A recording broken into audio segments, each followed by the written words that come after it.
Anchor Archana அபிஷேகாவிற்கு கூடிய சீக்கிரமே சூப்பரான பரிசு ஒன்று மேடையில் கொடுக்க போகிறாங்க அப்படிங்கிற அனௌன்ஸ்மெண்ட்டை சமீபத்தில் இந்த வாரம் நடந்த டெடிகேஷன் ரவுண்டில் ஷேர் பண்ணியிருக்காங்க.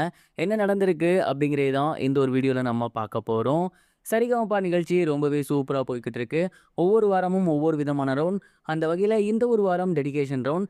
கண்டஸ்டன்ஸ் எல்லாமே அங்கே இருக்கக்கூடிய அவங்களோட பெற்றோர்கள், அவங்களோட சிப்லிங்ஸ், அது மட்டும் இல்லாமல் அவங்களுக்கு ரொம்ப பிடிச்சவங்க அப்படின்னு எல்லாருக்குமே வந்துட்டு டெடிகேட் பண்ணி பாட்டு பாடி வந்துட்டு இருக்காங்க. அந்த வகையில் மகதி அப்படிங்கிற பொண்ணு அவங்களோட தாத்தா பாட்டிக்காக இந்த ஒரு பாடலை பாடியிருந்தாங்க.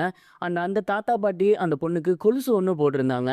இதை பார்த்துட்டு அடுத்து பாட வந்த அபிஷேகாவோட அம்மா என்ன சொல்லியிருந்தாங்க அப்படின்னா, என் பொண்ணுக்கும் கொலுசு வாங்கி போடணும் அப்படிங்கிறது எனக்கு ரொம்ப நாள் ஆசை. கூடிய சீக்கிரமே இந்த சீசன் முடிகிறதுக்குள்ளே அவளுக்கு நான் சம்பாரித்து அதை நான் வாங்கி போடுவேன் அப்படிங்கிற மாதிரி சொல்லியிருந்தாங்க. இந்த ஒரு விஷயத்த பக்கத்தில் கேட்டுட்டு இருந்த ஆங்கர் அர்ச்சனா அவர்கள் இருக்காங்க இல்லையா, உடனடியாகவே அந்த ஸ்டேஜில் ஒரு விஷயத்த ஷேர் பண்ணியிருக்காங்க.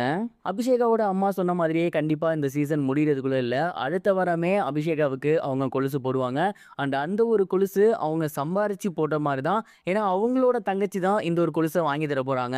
அதாவது நான் தான் அந்த ஒரு கொலுசை வாங்கி தர போகிறேன் அப்படின்னு சொல்லி அத்தனை பேருக்கு முன்னாடி ஸ்டேஜில் அதை ஓப்பனாகவே சொல்லியிருக்காங்க. குறிப்பாக அபிஷேகா வந்ததுலேருந்தே என் பொண்ணு மாதிரி தான், துருன்னு இருப்பா, பயங்கரமாக பேசுவா, பயங்கரமாக பாடுவா.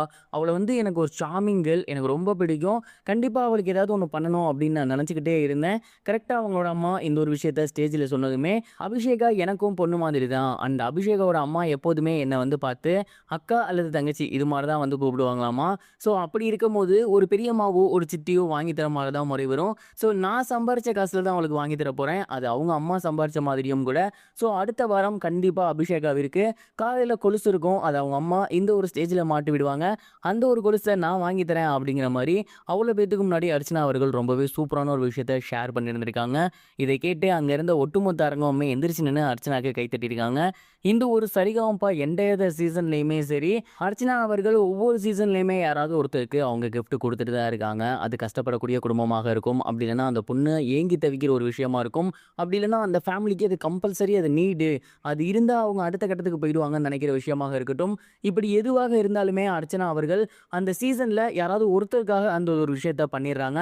அந்த வகையில் இந்த சீசனில் அபிஷேகாவோட அம்மா ஆசைப்பட்ட மாதிரி அபிஷேகாவுக்கு கொலுசு வாங்கி கொடுக்க போகிறாங்க. நிறைய பேர் நல்லா சம்பாதிப்பாங்க, பண்ண மனசு வராது. அப்படி பண்ணாலும் கண்டினியூஸாக பண்ணுவாங்களா அப்படிங்கிறதான் தெரியாது. ஆனால் அர்ச்சனா அவர்கள் ஒவ்வொரு சீசன்லேயுமே அந்த ஒரு வித்யை தேவை அப்படின்னு நினைக்கிறவங்களுக்கு கட்டாயமாக இவங்க பண்ணுறாங்க. இந்த ஒரு காரணத்தினால தான் இத்தனை வருஷமாக இந்த இண்டஸ்ட்ரியில் சர்வை பண்ணிட்டு இருக்காங்க. இந்த ஒரு சரிகமபா நிகழ்ச்சியை யாராலையும் ரீப்ளேஸ் பண்ண முடியாத அளவுக்கு ரொம்பவே சூப்பராக பண்ணிட்டு இருக்காங்க. இதை பற்றி நீங்கள் என்ன நினைக்கிறீங்க, உங்களோட தாட் என்ன அப்படிங்கிறத மறக்காமல் கமெண்ட் பாக்ஸில் ஷேர் பண்ணுங்கள். இது வரைக்கும் கனெக்டிங் டிவிக்கு சப்ஸ்கிரைப் பண்ணனா மறக்காமல் சப்ஸ்கிரைப் பண்ணிக்கங்க. உடனடி அப்டேட்ஸ் பெறுவதற்கு நோட்டிஃபிகேஷன் பெல்லையும் கிளிக் பண்ணிக்கங்க.